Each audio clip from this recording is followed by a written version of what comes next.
Alright, so we've talked a little bit about the accusative and dative cases in German so far and what differentiates them from the nominative case. So we have accusative as direct objects and dative as indirect objects, but they also have dedicated prepositions. So we have durch, für, gegen, ohne, and bis in Akkusativ and in Dativ aus, außer, bei, mit, nach, seit, von, zu, ab, und gegenüber. So that leaves us with a number of prepositions. So you might be asking yourself then, what do I do with these? When would I use dative and when would I use accusative if they're not assigned to one specific case? And we'll talk about that, but first we'll quickly go through the definitions of these prepositions. So we have an. This can mean on, like along, like on the wall. So it's on with like a vertical surface, or you can say here am Strand. An dem Strand is on the beach. So I'll say on, along. Auf is on, like on top of a flat surface, like if something's on a table, it's auf dem Tisch. In, usually in or into. Über is over, above something. Unter, under. Vor, in front of. Hinter, behind. Neben, next to. And zwischen, between. Okay, so we'll say these are our prepositions and we use them under certain conditions. So in the past we've talked about different W-Fragen and like what you're asking with which, or with each rather. So we started with woher. So woher kommst du? And if we think about this question, this implies that this du has come from somewhere else to be where they are now. So if we're asking the question wo, this pertains to like a steady point where we are now. So woher kommst du? With woher, that means someone has moved from another condition or another place and come to where they are now. You could also say woher hast du das Virus? Like, where from do you have the virus? Whom did you get it from? Und so weiter und so fort. So this is basically like a pre-point A. If we're at point A right here, this is where we're standing, our current position. Wohin includes movement away from where the speaker is now. So they're going somewhere. They're going to the cinema, perhaps. We could say, wir gehen in das Kino. My plan with the tabs here didn't work as well as expected. Wir gehen ins Kino.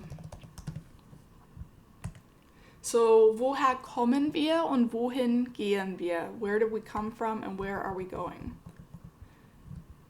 So, if we're asking a question with wohin, we're going to use the accusative case, and I have this horribly MS Paint type created image up in the top right corner here, and I have accusative under what's supposed to be a spotlight. So we could think of the direct object as the sort of spotlight of the sentence and that it's the recipient of the verb. So we'll treat these wohin phrases the same way we'll treat the direct objects. We can say they're stepping into the spotlight. And what I find helpful with these is to see, like, could I substitute a word like into or onto? Because I could say right now I am in my apartment. But if I wanted to say I'm going to the supermarket, I could substitute that with into the supermarket, and it sounds a little weird, but it still makes grammatical sense. So I'm moving from one place to another. That's a wohin question. Wohin gehe ich? I could say, wohin stellst du So where to do you place, what's a piece of furniture that we can put in our hypothetical apartment? Say, den Schrank, the cabinet. So wohin stellst du den Schrank?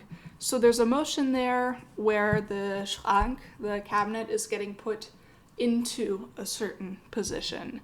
So das ist eine Wohin-Frage und das wäre dann Akkusativ. So how does this work then? We've talked about the articles and how they change between nominative, accusative, and dative before.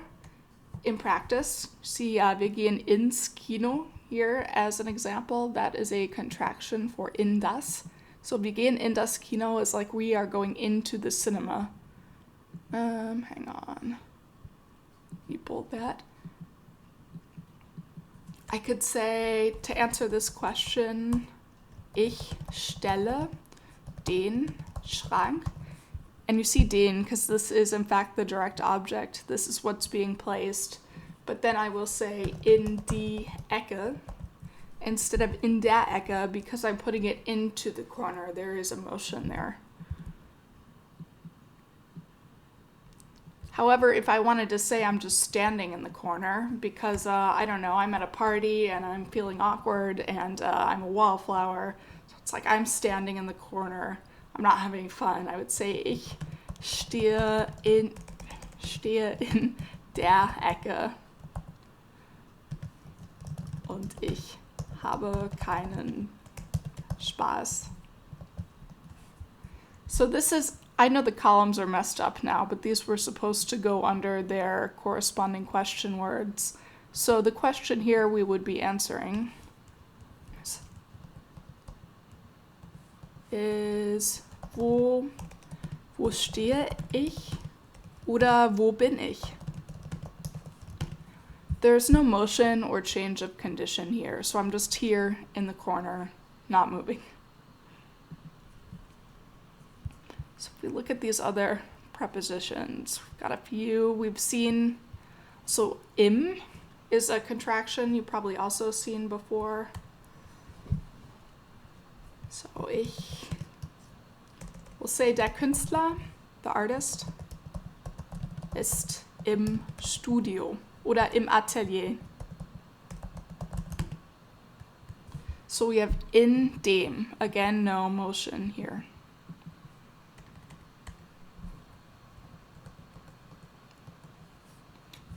Und dann wieder eine Wohin-Frage. Was sollen wir uns fragen? Oder was für einen Satz sollen wir schreiben? Ich denke mal nach. So, wohin fährt unsere Familie? Where does our family drive? Let's say so an dem Wochenende. So on the weekend here is a steady state if we're asking where our family is driving or traveling on the weekend. Say unsere Familie, our family, fährt in das oder ins Stadtzentrum. Say mit der S-Bahn. They're gonna go by city train. Again, we've got motion from point A to point B there. So unsere Familie fährt ins Stadtzentrum mit der S-Bahn. We've seen a lot, like am Wochenende is an example here. You could say ich habe heute ist der 2. April.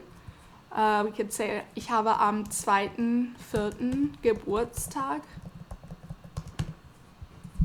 And because you're just saying you have your birthday on this day, there's no motion. We have an dem, that's Dativ. So moving into the spotlight, moving into the case, that usually signifies the direct object of the sentence.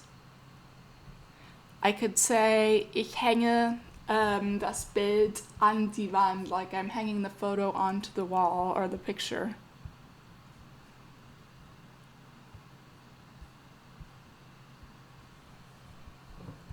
If we wanted to try one with vor, we could say, der Mann geht vor sein Haus. So das Haus states das Haus, the accusative. So he is walking in front of his house. But if we wanted to say he's standing in front of his house, that would be then in the dative case without that motion. So we have der Mann steht vor seinem Haus. Und was haben wir denn noch? Auf. Could say legen Sie, we'll do the Sie form for once. Legen Sie bitte das Buch auf den Tisch. So der Tisch in nominative becomes den in accusative. So we're asking someone politely to leave their book or lower their book onto the table. So the book is moving from their hands or wherever else it is onto this table. And then after they've put the book on the table, we can say, das Buch liegt auf dem Tisch. So, das Buch liegt auf dem Tisch, aber legen Sie bitte das Buch auf den Tisch. So, hier haben wir den Dativ und hier den Akkusativ. I know this can be a bit confusing. It's really something that you just have to get used to. But you just think, if I'm moving from point A, if this little stick figure with this coronavirus mask is point A, if I'm moving to point B, or if the noun in question is being moved to point B, then you would use the accusative case with these prepositions, whereas these others are static. So these prepositions in the green will always be followed by the accusative case, regardless of what role the word is playing in the sentence and regardless of motion. And it's the same with these prepositions on the other side, except of course for dativ. These are the ones where you have to worry about wo oder wohin.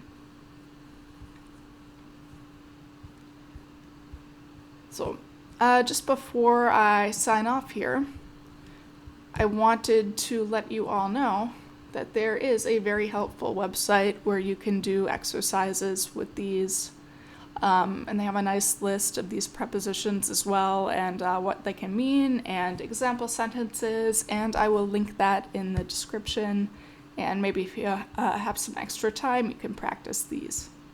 So, ciao!